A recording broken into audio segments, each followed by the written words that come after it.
Here now is Congressman Doug Collins, House Judiciary Committee member. What do you think of this short-term solution?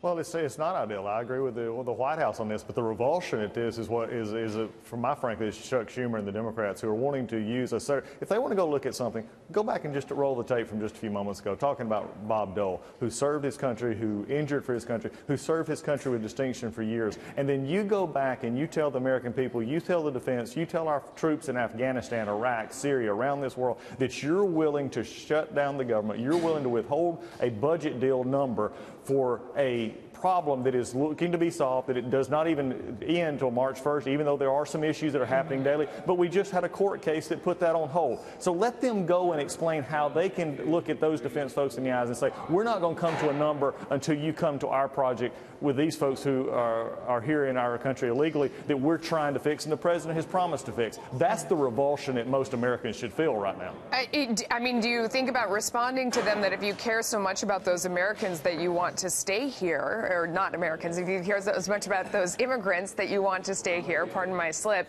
are you not willing to spend money on the border? Aren't they worth that money that would be spent on border security that the president wants?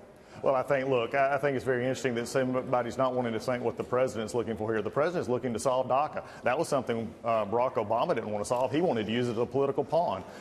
President Trump has said, I want to solve this issue. And he said, we're going to look at chain migration. We're going to look at other issues with immigration. And we're going to look at border security so we don't end up in the same mess that we were.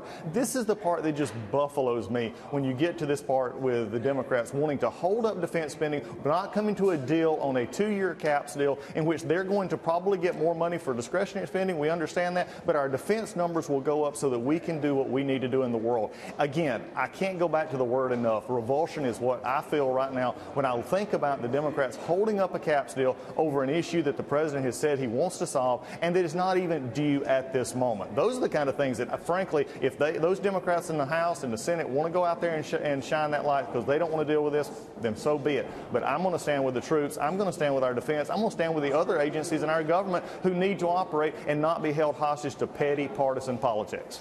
Congressman Doug Collins, thank you.